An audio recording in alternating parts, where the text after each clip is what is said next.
방송 언어 1주 2차 시 영상 강의를 시작하도록 하겠습니다. 네, 2차 시는 여러분들이 자료를 봐서 알겠지만 강의 과목의 개요와 그리고 목표를 소개를 하고 그리고 또 교재의 구체적인 내용을 소개하도록 하겠습니다. 강의 계획서를 여러분들이 이제 출력해서 보고 있을 텐데요. 그 강의 계획서에서의 그 과목 개요라는 부분을 함께 봐주시기 바랍니다. 과목 개요에서는 뭐라고 얘기를 했냐면 방송과 광고 언어의 개념과 형식을 비롯하여 방송 언어 창작의 실제를 구체적으로 연습한다. 이를 위하여 방송과 광고 언어의 역사와 변천 과정 및 당대의 영향력을 행사하는 방송과 광고 언어를 분석적으로 이해하고 수용 효과를 점검한다. 네, 이제 이 과목 개요는 좀 과거에 만들어진 것이고요.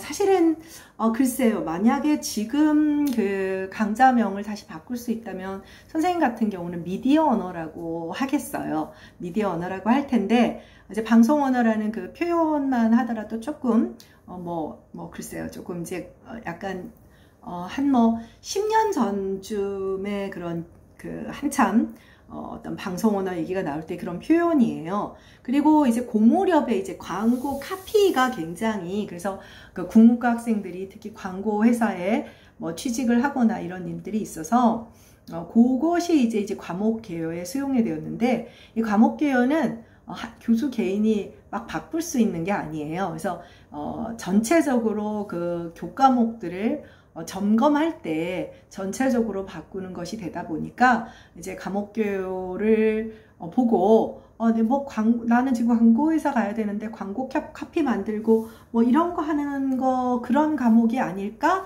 이런 생각을 했다면 이거는 조금 좀 과목 생각을 해봐야 할 것입니다. 그러니까 선생님의 전공이 아무래도 이제 알고 있는 친구들도 있겠지만 선생님 전공은 국어학, 그 중에서도 이제 음성, 음운론, 그리고 역사, 그 다음에 그 중세국어 이런 쪽이에요.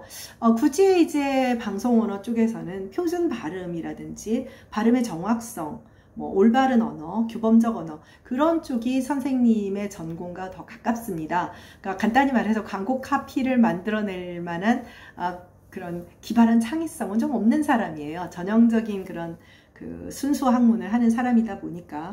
그래서 여러분들이 과목 개요는 이런데 이거는 이제 미안하지만 이번 강의 진행 방향과는 차이가 있고 왜 안 바꿨느냐 라고 지적을 한다면 좀 유감스럽지만 이게 한꺼번에 한 과목당 그렇게 일 처리를 하기가 어려워서 과목 개요는 조금 이해를 해 주기 바랍니다. 그래서 오히려 이 과목은 그 수업 목표, 수업 목표가 이제 지금 현재 요번 학기에 진행하는 어떤 이 강의의 속성을 잘 반영한다고 할 수가 있습니다. 그래서 첫 번째, 정확한 구어 화법에 대해 이해한다. 둘째, 표준 발음법을 포함한 규범 언어의 규정을 숙지하도록 한다. 세 번째, 미디어 언어, 즉 방송 언어, 영상 언어, 광고 언어의 특성을 이해하고 분석한다.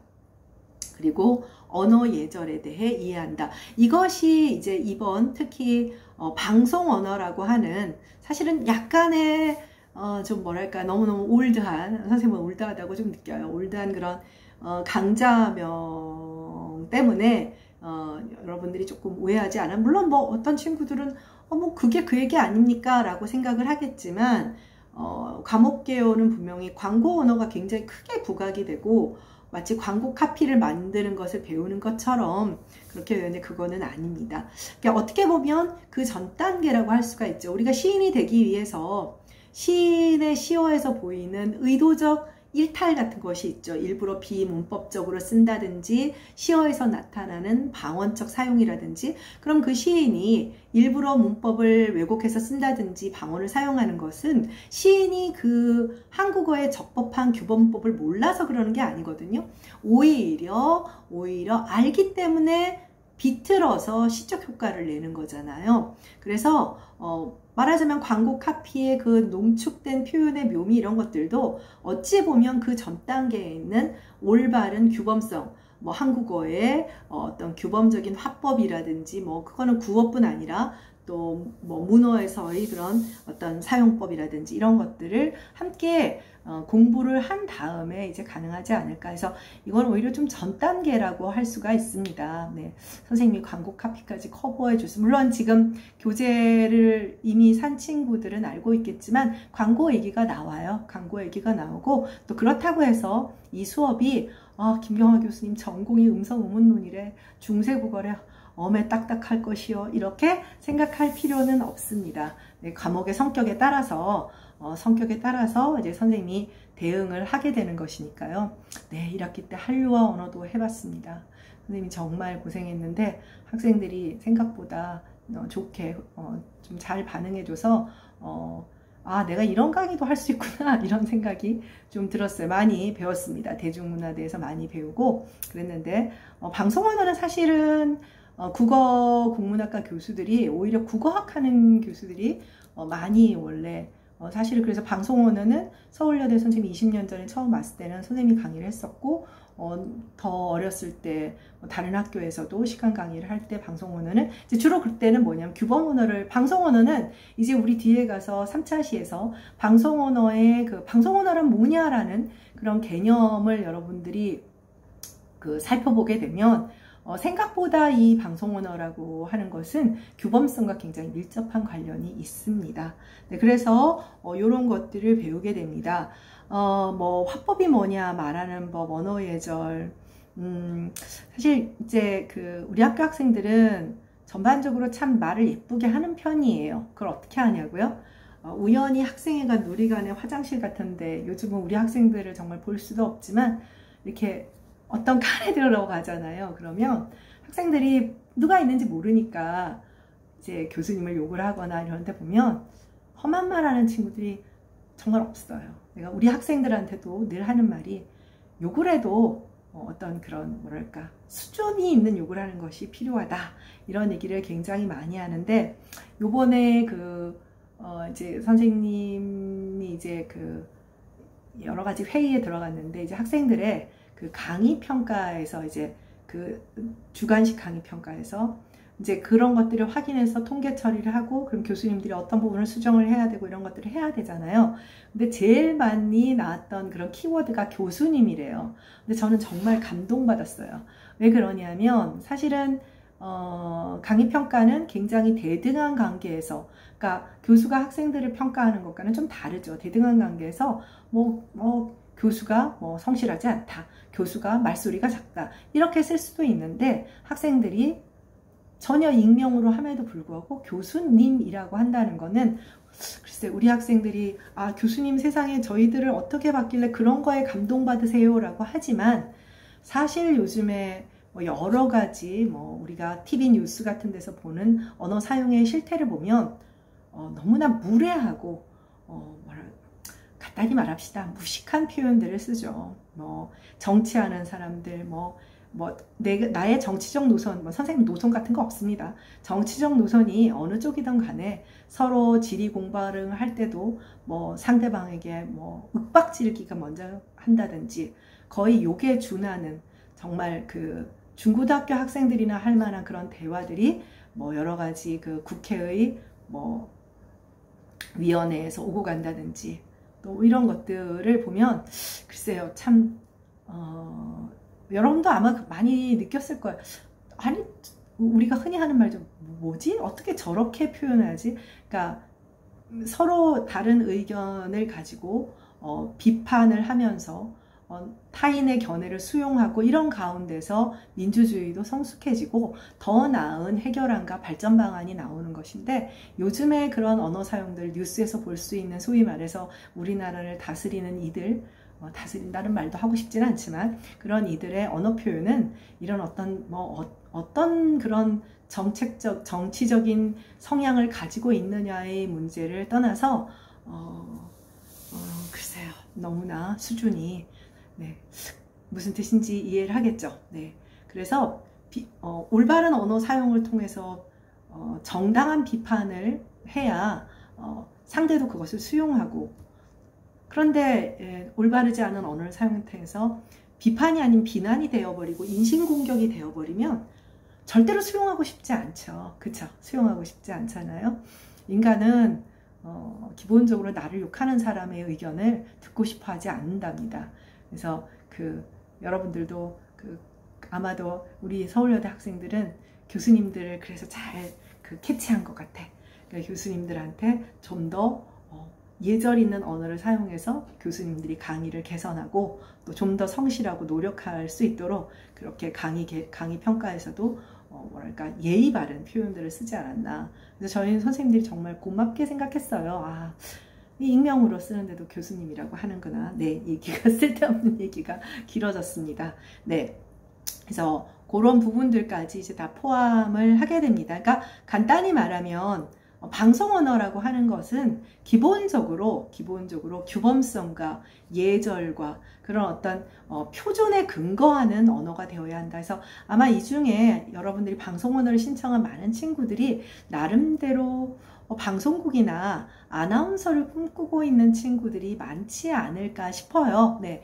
원래 지금은 언론용상학과가 있지만 선생님 학교 다닐 때는 어떤 전공이거든요. 그래서 원래 이쪽 국문과 사람들이 방송국이나 신문사에 워낙 많이 신문사에 나가게 생겼죠. 또 이번에도 보니까 다른 과 친구들도 굉장히 많던데 디지털 미디어나 당연하죠. 그래서 아마 그런 쪽으로 언어 사용의 측면에서 도움을 받고자 들어오지 않았나 이런 생각이 듭니다. 그래서 수업 목표를 이루기 위해서 강의를 진행하게 될 거고요. 그 다음에 교재는 1차 시 수업에서 말했다시피 최형영 선생의 이게 그 전에 나온 판본이 있어요. 판본이 있는데 이거는 개정판입니다. 개정판이고 정확한 화법과 미디어 언어 분석 박이정 출판사에서 작년에 나온 따끈따끈한 책입니다. 따끈따끈한 책이에요. 그래서 보다시피 정확한 화법입니다. 화법은 말하는 이제 스피치를 하는 방법을 알려주는 것이죠. 알려주는 것이고, 그리고 그러한 화법이 미디어 언어와 어떤 관련이 있는지 이제 분석을 하는 그런 책입니다.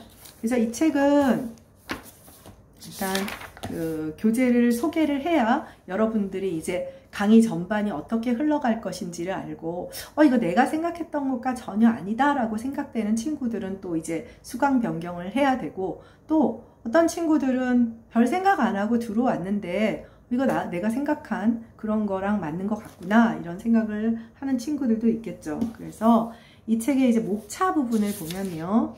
목차 부분을 보면 1부, 2부, 이렇게 3부 이렇게 크게 구성이 되어 있습니다. 그래서 1부에서는 화법의 개념과 범위라고 해서 화법이라고 하는 것을 이제 정확하게, 그래서 거기 제목이 이렇게 되어 있어요. 1부의 1번의 1절의 제목이 화법의 개념과 더 정확히 말하는 방법. 네, 이렇게 되어 있습니다.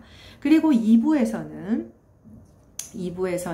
정확한 구어 화법과 미디어 언어 분석 이렇게 되어 있습니다. 그래서 여기는 이제 이론적인 얘기가 좀 나오는데 그렇죠. 왜냐하면 사실 아까도 말했다시피 사실 선생님 같은 순수 학문적인 전공을 하는 사람의 입장에서 보면 이런 2차 응용 학문은 그냥 솔직히 말하면 약간 학문 같지는 않아요. 왜냐면 정답이라고 하기보다는 너무나 좀 보편적이거나 상식적인 수준에 있을 수도 있고 그렇잖아요. 규범적이어야 한다. 예절을 지켜야 한다.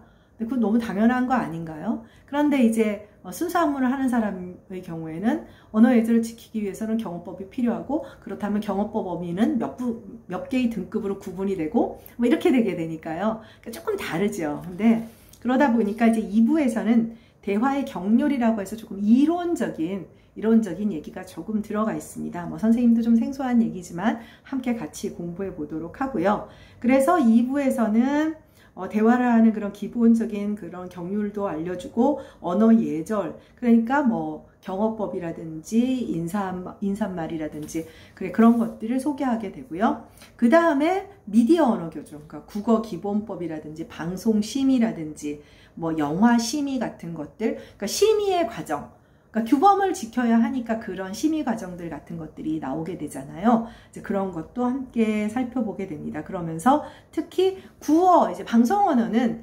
기본적으로 문어보다는, 물론 이제 요즘 방송의 자막이라고 하는 기능 굉장히 그 중요한 역할을 하고 있습니다만은, 기본적으로 이거는 오럴 랭귀지, 구어를 근거로 하다 보니까 이제 표준 발음법, 이제 그런 것들을 2부에서 함께 소개를 하고 있습니다.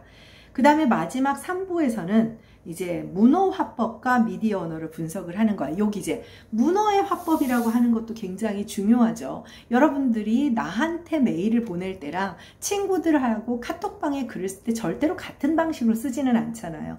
분명히 문자로 쓰여진 것이기 때문에 문어 화법이지만, 그래서 어떤 그런 문어 화법의 여러 가지 뭐 격식성, 비격식성이라든지, 또 그러면서 미디어 언어니까 자막, 또 그 다음에 광고의 얘기도 조금 나오게 됩니다. 그래서 광고를 너무너무 기대했던 친구들이라면 조금 뭐랄까요, 약간 그 좀 아쉬운 그런 감이 없지 않아 있습니다. 그래서 오히려 요즘은 그 어제 광고 언어 같은 경우 이제 오히려 언론 영상이나 이제 방송 미디어 쪽의 그런 전문 영역이 이제 과거와는 달리 이제 전공이 있다 보니까 그쪽에서 이제 전문적으로 많이 다루는데, 이제 광고 카피가 문예 창작 쪽 학생들에게도 중요한, 그러니까 창의물이니까요. 네. 그래서 문예 창작과 학생들 중에 이제 선생님 문예 창작 연계 전공을 하고 지금 학부만 졸업했던 우리과 조교했던 이제 국어국문학과 선배죠. 그 친구 같은 경우 이제 그 가사를 쓰거든요. 네, 가요 가사. 이제 그런 것들도 사실은 어찌 보면 같은 맥락에 있는 것이기는 합니다. 네, 그래서 그 3부에서는 여러 가지 미디어 언어들을 분석을 하고, 다 거기 이제 목차 또 보면 뭐 문어 화법을 위한 규범이라고 하면 어떻게 돼요? 이제 그 맞춤법이라든지 이런 것들도 소개를 하게 됩니다. 실제로 여러분들이 맞춤법이나 띄어쓰기, 또 뭐 표준어 규정에 대해서 미리 뭐 국어 정서법이나 이런 것을 들었던 친구들도 많을 것이고, 중고등학교 때 이미 뭐 마스터 했다라고 볼 수도 없더라고요. 네. 교수님들도 여전히 많이 틀리기 때문에, 그래서 여러분들이 이번 기회에 문어 차원에서의 규범성도, 여기 목차는 굉장히 길지만 사실 여러분들한테 익숙해요. 외래어 표기법과 로마자 표기법까지 한번 쫙 훑어서 특히 뭐 여러분들이 앞으로 취업을 위해서 뭐 공무원 시험을 본다든지 또 언론고시를 본다 하면, 기본적으로 뭐 아나운서를 꿈꾸는 친구들 같은 경우는 KBS에서는 한국어 능력 시험, 그거 엄청 어려워요.